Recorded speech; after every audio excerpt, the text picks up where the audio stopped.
9 h du matin ce dimanche, Patrick Bauer donne le top départ du 28e Marathon des Sables. Sous le soleil marocain, ce sont plus de 1000 participants venus de 45 pays qui se sont élancés pour vivre leur aventure.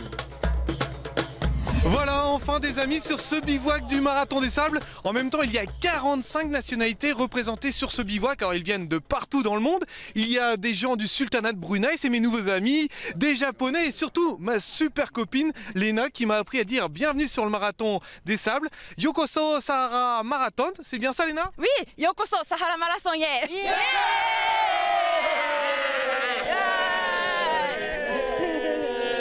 Ils sont au top, ils sont au top. Et parmi tous les aventuriers du désert, dans un marathon plus international que jamais, Mohamed Lana, unijambiste, est un vrai citoyen du monde. Le Marocain, ayant également habité en France, vit aujourd'hui à Los Angeles. Il est le deuxième athlète à tenter de courir le marathon avec une prothèse à la jambe. La première fois que j'ai essayé de courir dans le sable, c'était très dur. La prothèse s'enfonce bien dans le sable. C'est pour ça que j'ai créé ce truc-là pour attacher à la prothèse. C'est comme une raquette pour la neige. J'ai adapté ça au sable, on verra si ça marche pas. Athlète complet, Mohamed est l'actuel vice-champion du monde de triathlon en e-sport. Il a également réalisé la traversée Maroc-Espagne à la nage avec un seul but en tête. Mon but c'est de me qualifier aux Jeux paralympiques à Rio en 2016. Autre athlète présent sur ce marathon, Frédéric Adam, ex-joueur de foot, a joué 110 rencontres de Ligue 1, 300 matchs chez les pros. Avec l'Estac de Troyes, il remporte la Coupe Intertoto et participe à la Coupe de l'UEFA en 2001. Aujourd'hui, c'est en toute humilité qu'il s'attaque au désert. C'est une passion aussi avant tout, mais c'est une façon de vivre.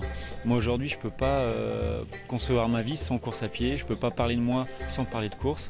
Et je crois que les plus de 1000 participants aujourd'hui, c'est un peu ça aussi. Pour son premier Marathon des Sables, l'ancien directeur sportif de l'Estac apprécie particulièrement l'esprit fraternel de cette épreuve unique. Quelle épreuve peut permettre de côtoyer 50 nationalités sur une semaine? Il n'y en a pas beaucoup. De passer une semaine avec les amis 24-24, c'est une super aventure. J'imagine que c'est une super aventure, c'est le début, je vais la découvrir, j'espère. Et en guise de mise en jambe, la première étape n'avait rien d'une promenade de santé. 37 km entre le Djebel Hirs et l'Oued Tishket. D'entrée, les favoris sont à l'avant, mais très vite les deux derniers vainqueurs de l'épreuve décrochent. Rachid El Morabiti, victorieux en 2011, blessé l'an dernier, est à 1h30 au premier contrôle. Depuis le début de la course, apparemment, il a un problème à l'aile droite, je pense.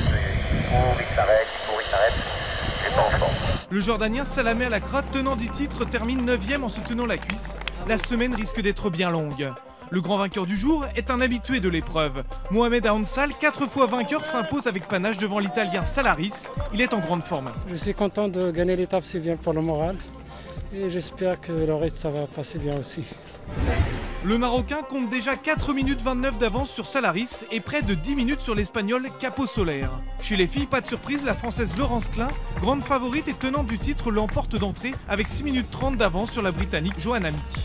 Voilà, on a profité de cette première étape du Marathon des Sables pour voyager un petit peu partout à travers le monde, surtout dans ce désert sud marocain. Alors on va finir au niveau local avec les amis troyens qui sont là. Et surtout, restez heureux les amis sur TV5 Monde. Ciao.